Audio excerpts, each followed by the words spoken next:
Well, of course, not only was Copenhagen a ridiculous shambles, of course, as you saw the limousines driving through the blizzard to get there, and you couldn't invent it, frankly, could you? And the London Times have just said, Giles Corran, I might have mentioned this earlier, says, we're all extremely stupid. The coldest weather that we've had in Arizona, Texas, Korea, China, the United Kingdom and Poland, so on and so forth, the coldest winter for something like 30 or 40 years, and we're all too stupid to understand that that's what global warming does.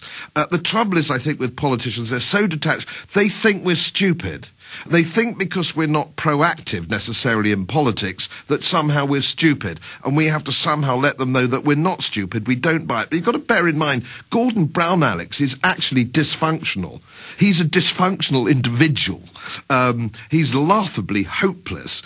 I mean, just looking at people, men and women, if I saw him in an airport and he wasn't the leader of England, I would think there's something wrong with that man. I mean, he does just, and I don't normally judge a book by its cover, but also his actions. He really comes off as like some kind of freak. Well, he is a freak, and of course he's never been elected.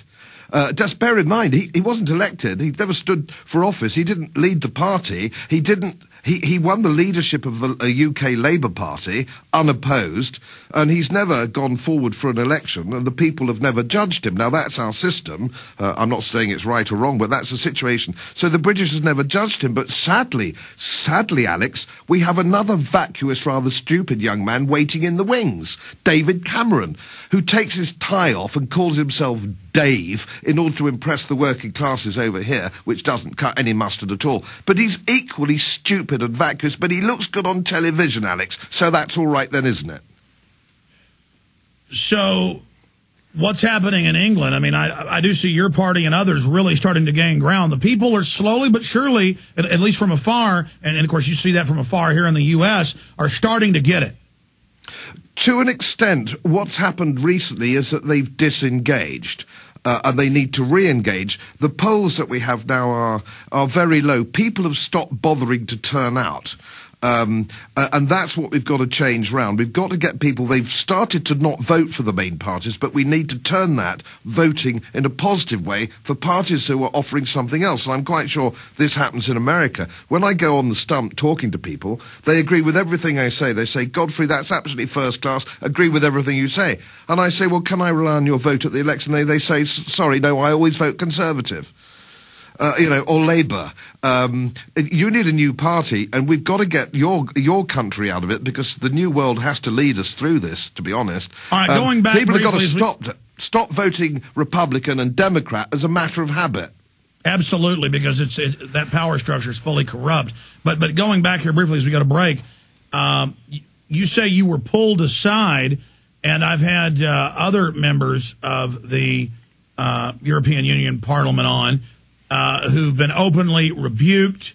The former leader of your party, told to shut up. They get to call him names, Nigel Farage, but he can't even expose their fraud. And you're saying you were pulled aside and said and told to shut up. I mean, how undemocratic is that?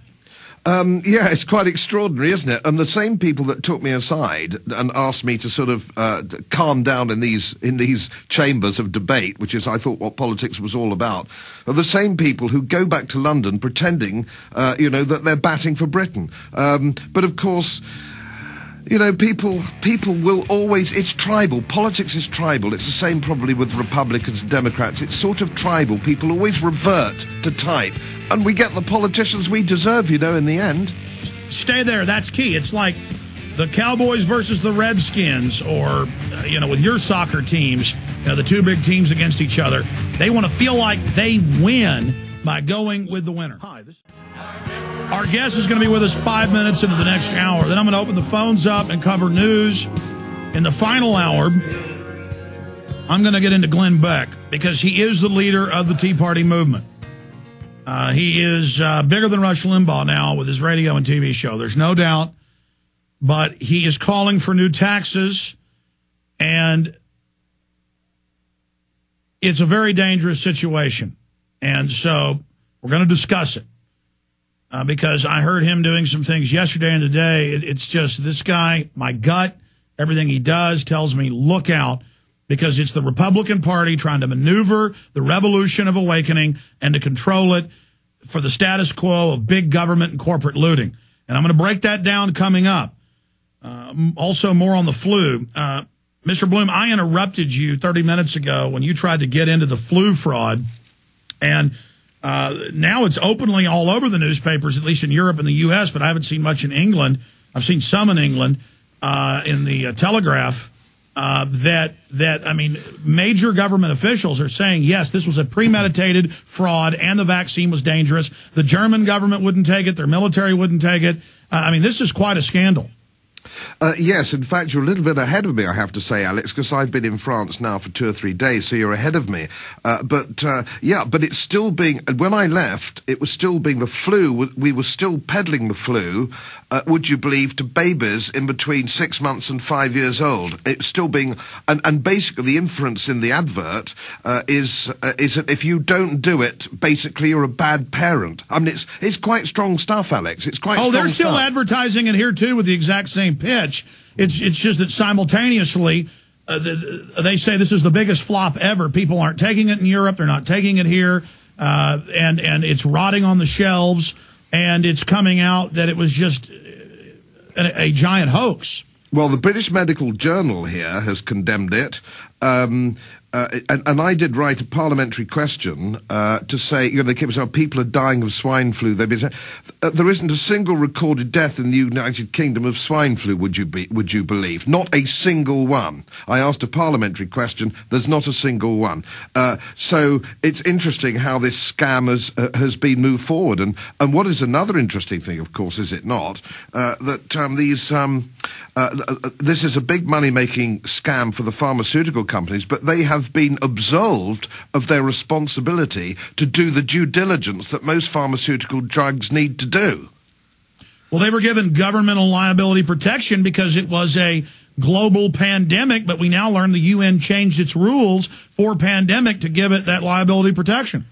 Yes, absolutely, and this is how you get these frauds start. It's all, I think we had this conversation before. Follow the money, Alex. You'll normally find when you get to the root of it, it's about money. Somebody's got their hand in the till. It's either politicians or pharmaceutical company or bankers. How on earth we got ourselves into this mess over bankers laughing at us now, laughing at us with their big houses and their posh cars as we've bailed them out, all over the world.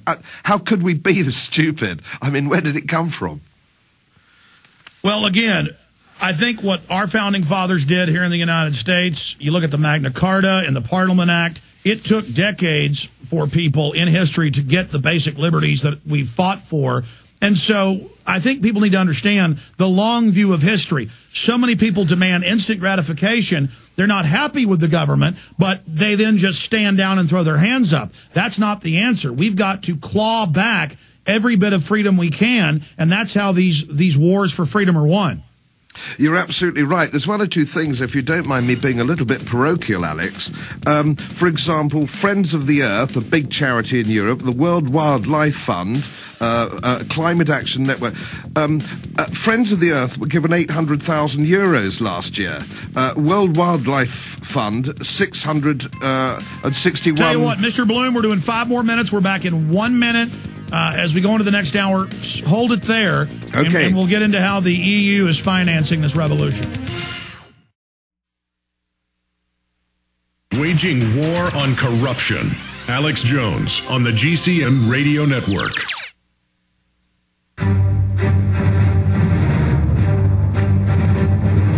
Big Brother, mainstream media, government cover-ups. You want answers? Well, so does he. He's Alex Jones on the GCN Radio Network. And now, live from Austin, Texas, Alex Jones. I could talk to Godfrey Bloom and the other great people from his party all day long. These guys have really got it right. UK Independence Party. His website's godfreybloom.mep.co.uk. These are the type of leaders in Europe and England we need to work with because we're all under the same system. He mentions common purpose.